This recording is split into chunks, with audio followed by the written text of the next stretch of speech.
so prevalent today? Well, it resonates with people. I mean, consumers care about sustainability. They care about the environment. And I'll show you some data in a minute that shows that even in a recession, people care about the environment. It's not a new thing. I mean, people have been caring about this for a long time. It has become a huge fad in marketing, though. And I think you have to be careful about it because consumers, I believe, are starting to become jaded. I am, personally. Are any of you becoming jaded? Yes. Should hospitals be participating? I absolutely think you should, but Mark and I will talk to you about how, because that's the important part. How do you be green?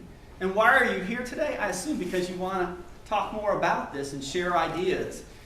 Why talk about green marketing in the middle of a recession, and the deepest recession any of us have lived through? Well, it is prevalent in everything we do. How many of you believe that you have green practices at your institution? Raise your hand.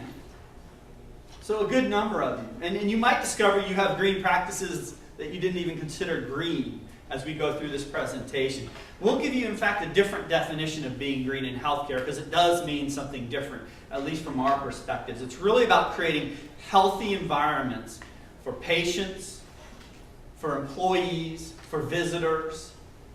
It's not just about sustainable practices. It's not just about being good to the environment. It's about being good to your patients and creating these. Hospitals haven't always been healthy for patients. And they still aren't all healthy for patients. We use toxic cleaning materials in hospitals that give off fumes. We use toxic paints when we build our facilities. So we are not always kind to our employees and kind to our staff in a green way. And we're going to talk a lot about that today. At a time when none of us have as many marketing resources as we used to have, at least that's my experience right now with my clients around the country. This kind of green marketing is a way, and this is why so many people do it today, it's a way to engage consumers with something they really care about. How many of you were in the keynote presentation this morning? Did any of you attend it? One of the things Dan talked about was this is a time to really talk about what you're doing out in the community, to communicate all the good things you're doing in the community. Why? Because that's something consumers are going to care about. It's a shared value that you as an organization have with people out in the community, that giving back to the community that you do, making the community healthier. Well, green is the same thing. Being green is a value that consumers share. So by communicating that, you build a deeper relationship between your brand and the consumers. You're sharing values. And we typically don't do that through most of the advertising we do in healthcare. If it's service line advertising, we have a cardiology campaign or a neurology campaign. We aren't sharing our values with consumers. Probably the closest we come to sharing values is when we talk about family and how we appreciate family. I have one client who has their whole positioning is built around family. Because if you do focus groups with female healthcare consumers and ask them what they're most concerned about when they're coming to the hospital, what do they say? What do you think? It's family. It's not. They're not worried about themselves nearly as much as they're worried, who's going to take care of my family? Are the kids going to be okay? What is my husband going to do while I'm in the hospital for a week?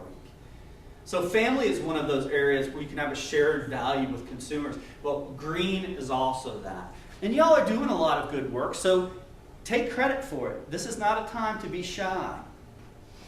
Even during a recession, people care. This is Gallup data from 2008, but I also have some 2009 data from first quarter of 2009 that tells the same story. Even though, these top three bullets are people worrying about the economy and how it's hurting them, even with that, 49% said they would choose saving the environment over economic growth. That's amazing. Now, granted, when you survey people, they want to say good things. They want to say, I love puppies and kittens and children. But still, it's pretty amazing. Now, granted, that's down from 70% in 2000. So the economy has had an impact on how people feel. There are more people that are willing to sacrifice the environment than there used to be. But still, 49%. I'm amazed with that. So the financial crisis has weakened people's commitment, but it hasn't dampened it completely. And why do we care about green? Like, for instance, Starbucks. Have you guys ever noticed all the green information and sustainable information in Starbucks? They do that for a very good reason, because when we form our relationship with that brand, it's more than just my relationship with a cup of coffee. That brand means something, and it says something about me, my self-branding. You know, I always feel like the brands you do business with in your life, the car you drive, the place you get your coffee, whether it's Dunkin' Donuts or Starbucks, whatever, they're like little badges that you wear, and they make up your personal brand. I mean, isn't there a huge difference between Starbucks and Dunkin' Donuts and what those brands represent? Yeah, but they both serve some of the same stuff, but very different. And so whether you have a relationship with Starbucks or Dunkin' Donuts says a lot about who you are, which one of those brands you choose. So this is a chance for you to relate to those people in a very cost-effective way. And the prime way Mark and his team have done it, working with us, is through social media, which has been a very cost-effective approach. You know, we have, what do we have? We have a YouTube site, we have a blog, and we have a Facebook group. And we communicate with our brand advocates. You know, you guys all have these passionate supporters for your brands. I know they're out there. And what social media gives us is the opportunity to bring them all together into a collective. You know, I call it hive marketing, where you bring them all together, these people who are passionate about your brand, and you share great information with them that empowers them to then go forth and tell your story. You know, so in the analogy of the hive, you know, you get them all buzzing around sharing this great information, and then they go forth and share the good word. They become, you know, these ambassadors for your brand. And that doesn't cost a lot. It doesn't cost you a penny to start a Facebook group. You can start a blog on WordPress or Blogger for free.